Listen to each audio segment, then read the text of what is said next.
The Eurozone Composite PMI just crashed to 48.6 in April 2026. Any reading below 50 on this index means the economy is contracting. That single number officially signals Europe's economic engine has shifted into reverse gear. The April reading fell sharply from 50.7, recorded just 1 month earlier in March. That drop happened in a single month. The speed alone is deeply alarming. S&P Global releases this PMI survey monthly across hundreds of European businesses and sectors. It captures real-time conditions across manufacturing, services, hiring, costs, and business confidence simultaneously. When this index falls below 50, history consistently shows a recession is already forming. Europe just printed 48.6, and the details buried inside that number are devastating. The services sector was Europe's last remaining economic lifeline entering 2026 entirely. If Finance Insight is delivering real financial intelligence, subscribe to the channel right now. Hit the notification bell so you never miss another critical global financial update again. Now back to Europe, because what is happening there affects every investor globally. In 2025, European services drove the recovery that kept the Eurozone technically out of recession. Consumers spent on restaurants, travel, hospitality, and professional services throughout that recovery period. That services resilience was the one story European policymakers pointed to with genuine relief. The April 2026 services PMI just destroyed that narrative with a single devastating reading. The Eurozone services PMI crashed to 47.4 in April 2026 from 50.2 in March. That reading is effectively the weakest since the pandemic lockdowns of early 2021 entirely. In 2021, businesses were physically closed by government order across the entire continent. Today, there are no lockdowns, yet services activity is nearly as weak as then. That comparison tells you something deeply troubling about the organic economic forces currently at work. Input costs simultaneously surged to a more than 3-year high in the April survey. Business confidence fell to its lowest recorded level since late 2022 in the same month. 3 major negative developments arriving simultaneously within one single PMI release is extraordinary. S&P Global commented that the PMI data show the Eurozone economy buckling under strain. They specifically cited rising prices and intensifying uncertainty as the twin drivers of the collapse. The war in the Middle East is the primary ignition source for this European deterioration. Following U.S. and Israeli strikes on Iran, oil prices surged 84% since December 2025.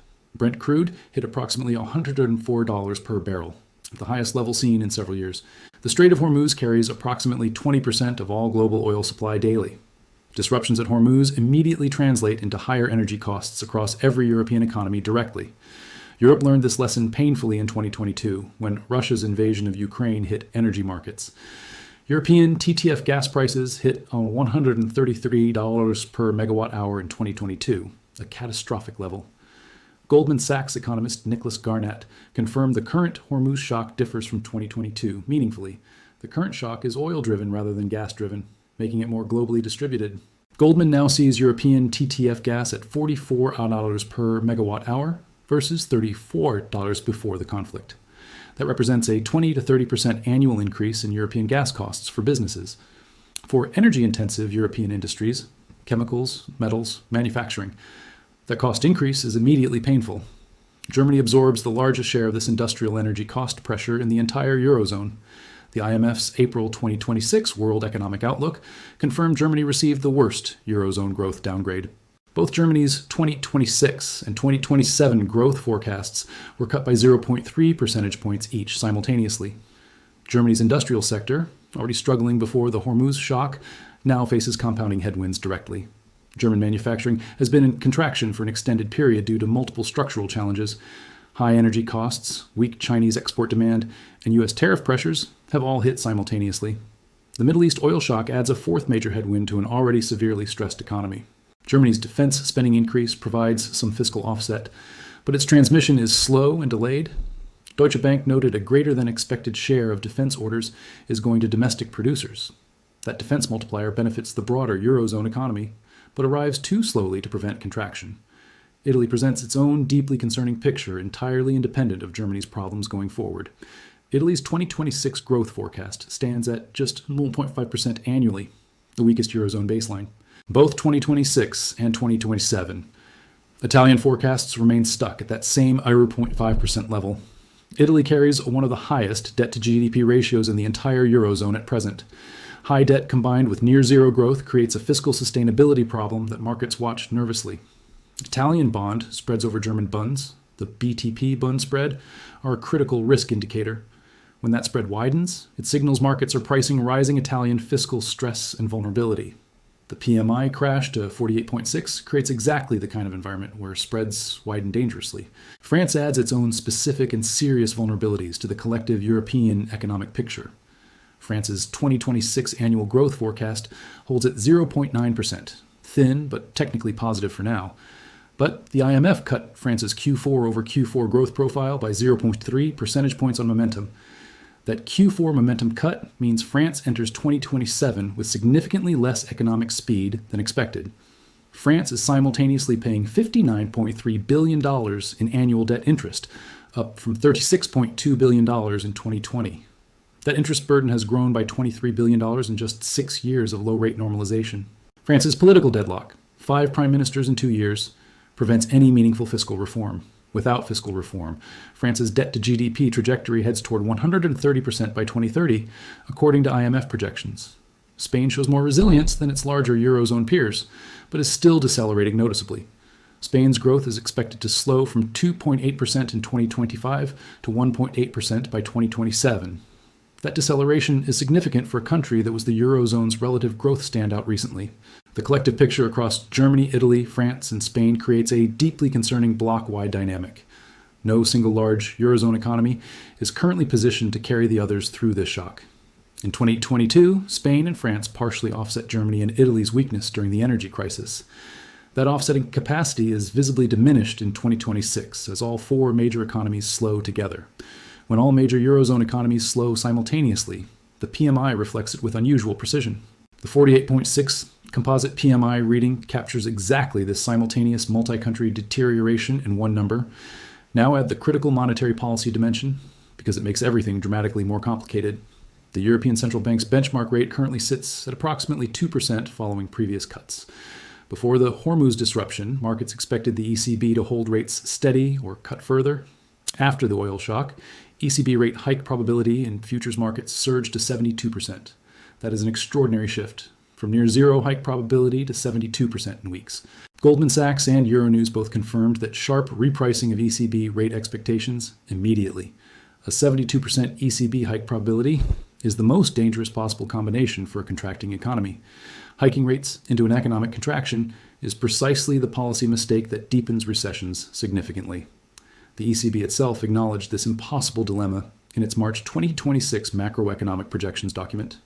It noted that reacting strongly to flexible commodity prices risks causing a recession later directly. The ECB faces a genuine textbook stagflation trap, rising prices alongside contracting economic activity. Stagflation is the worst possible macroeconomic environment for any central bank to navigate effectively. In stagflation, cutting rates risks fueling the inflation that is already damaging household budgets severely. Hiking rates risks crushing what little economic growth remains and pushing unemployment sharply higher. The Eurozone's unemployment rate is already expected to rise slightly in 2026, according to ECB projections. Any ECB rate hike would accelerate that unemployment increase well beyond current baseline projections. Higher unemployment would then further reduce consumer spending, worsening the services sector collapse. That self-reinforcing contraction cycle is exactly what the 47.4 services PMI is beginning to signal. Rabobank described European economies as facing similar challenges to the US stagflation problem simultaneously. The difference is Europe imports nearly all of its energy, making the oil shock far more direct. America domestically produces natural gas, giving it partial insulation from the Hormuz energy shock. Europe has no such insulation. Every barrel of disrupted Middle East oil hits immediately. That structural energy import dependency is why the PMI deteriorated so rapidly in just 1 month. Europe's energy import dependency is the structural fault line underneath everything happening now. That fault line was exposed brutally in 2022, and it has never been fully repaired. The 2022 energy crisis forced Europe to rapidly diversify away from Russian natural gas supplies. LNG imports from America, Qatar, and Norway partially filled the gap created by that disruption. But diversification came at a cost. Higher baseline energy prices that never fully normalized. European industries that survived 2022 did so by absorbing permanently higher operating costs throughout. Margins compressed, competitiveness eroded, investment decisions were repeatedly delayed or canceled across sectors. The 2026 Hormuz oil shock arrives on top of an industrial base already severely weakened. A second major energy shock hitting an already stressed industrial sector is cumulatively more damaging. The damage compounds. It does not simply add to the previous damage in linear fashion. Goldman Sachs specifically noted the current shock is more diffused across export-oriented sectors than 2022. Autos, machinery, and electrical equipment are more affected this time compared to chemicals and metals. These are Germany's core industrial export categories, making Germany's vulnerability uniquely severe and deep. Volkswagen, Siemens, and BMW all face higher energy input costs alongside weakening global export demand. U.S. tariffs on European goods provide an additional headwind for these already pressured German export companies. The ECB's March 2026 projections explicitly cited U.S. tariffs as weighing on European export performance. Persistent euro area competitiveness challenges, U.S. tariffs, and past euro appreciation combine simultaneously against exporters. The Eurozone is expected to see further losses in its global export market share going forward. That market share loss represents real revenue, real employment, and real tax income disappearing entirely. When export revenues fall, corporate investment plans are delayed, and hiring freezes begin across the economy. The PMI's employment subindex is among the most important leading indicators of future unemployment.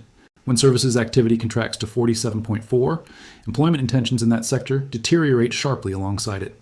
European labor markets, which remained remarkably resilient through 2024 and 2025, are now under pressure. ECB projections confirm the unemployment rate is expected to increase slightly in 2026 before recovering. That slight increase in official projections likely understates the actual labor market deterioration coming ahead. Official projections consistently lag real-world deterioration during periods of rapid economic deceleration like this. Small and medium-sized European businesses are the most immediately vulnerable to this PMI deterioration. They cannot hedge energy costs the way large multinationals can, using sophisticated financial instruments. They absorb every euro of higher input cost directly into their operating margins and pricing. When input costs surge to a 3-year high alongside a contracting PMI, small businesses suffer first. Across Germany, Italy, France, and Spain, small businesses employ the majority of the private workforce. Their distress quickly translates into reduced hiring, reduced hours, and ultimately increased unemployment figures.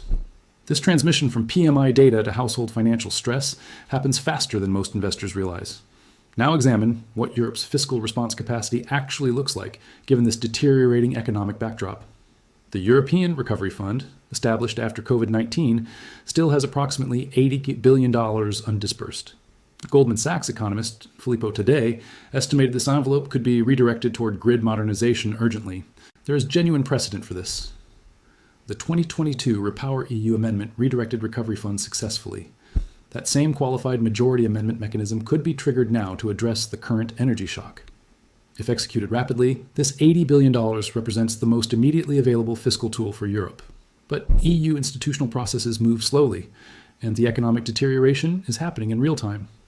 The question is whether the fiscal response can arrive fast enough to prevent deeper contraction.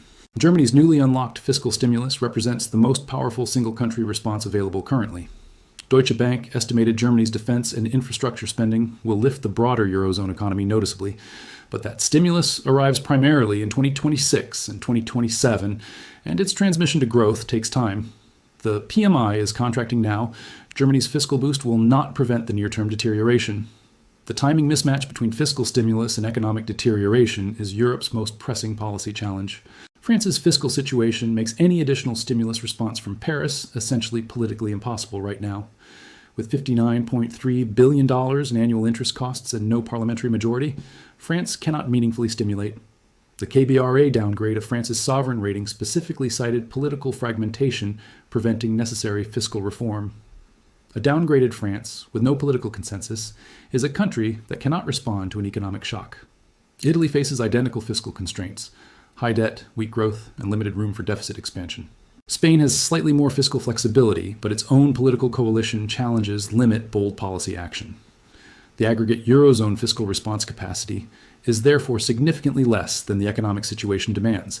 This institutional fiscal constraint is one reason the ECB faces such extraordinary and uncomfortable policy pressure. When fiscal policy cannot respond adequately, markets look to monetary policy to carry the entire burden. But monetary policy cannot resolve a stagflation caused by an external energy supply shock effectively. Interest rate changes do not produce more oil or repair the Strait of Hormuz disruption. They can only influence demand, and crushing demand to fight supply-driven inflation causes unnecessary recession. This is the precise policy trap the ECB finds itself in with 72% hike probability. The financial market implications of a contracting European PMI extend well beyond European borders immediately. The Eurozone represents approximately 14% of global GDP, making its contraction a global event. European corporate earnings revisions will reflect the PMI deterioration in the coming weeks and months. Lower European earnings reduce the dividends and capital returns that global investors receive from Europe. Global pension funds with European equity exposure, which includes most major American pension funds, are affected. The European bond market reaction is particularly critical given the sovereign debt levels involved entirely. Italian BTP bund spreads will be watched intensely as the PMI contraction deepens through coming months. French OAT spreads over German bonds will similarly come under pressure as growth deteriorates further. A widening spread environment in European sovereign bonds creates the kind of fragmentation risk the ECB most fears. In 2022, the ECB created the Transmission Protection Instrument, TPI, specifically to address fragmentation risk. TPI allows the ECB to buy bonds of countries experiencing unwarranted spread, widening selectively and immediately. But activating TPI while simultaneously hiking rates creates an obvious and fundamental policy contradiction. Markets are watching to see whether the ECB can credibly maintain both tools operational simultaneously. If TPI credibility is questioned, Italian and French spreads could widen sharply and very rapidly. That spread widening would increase borrowing costs for governments already struggling with heavy debt burdens. France, paying more than $59.3 billion in annual interest, would face an even larger bill immediately. Italy's already thin 0.5% growth would be pushed into outright recession by higher borrowing costs. The Eurozone's internal financial architecture is therefore under simultaneous pressure from multiple directions at once. External energy shock, contracting PMI, ECB policy dilemma, and sovereign debt spread risk all converge. This convergence is precisely what makes the April 2026 PMI reading so consequential globally. It is not just a data point. It is a signal that multiple stress fractures are opening. For investors with European exposure, the risk management implications are immediate and require careful attention. European equity positions in energy-intensive industrial sectors face the most direct and immediate earnings pressure. German industrials, Italian manufacturers, and French exporters are the highest risk equity categories in this environment. European financial stocks face spread widening risk if sovereign bond markets deteriorate as PMI worsens. Defensive European sectors, utilities, healthcare, and consumer staples, provided relative protection in contraction environments. Currency exposure is equally important. Rabobank projects EUR charge USD, rising toward 1.18 over 12 months. A stronger euro reduces the dollar-converted value of European earnings for American investors holding euro assets. Hedging currency exposure on European equity positions becomes more important as the ECB policy uncertainty grows. Gold remains the strongest cross-asset protection during periods of simultaneous energy shock and economic contraction. Central banks buying over 1,000 tons annually reflect exactly this kind of multi-source economic stress. The IMF's April 2026 WEO severe scenario projects global growth falling to 2% with 6% inflation. A European economy already contracting at 48.6 PMI is a significant contributor to that severe scenario. The data is not suggesting a mild slowdown. It is signaling a serious and deepening contraction. Policymakers in Brussels, Frankfurt, Berlin, Paris, and Rome all face the same impossible set of choices.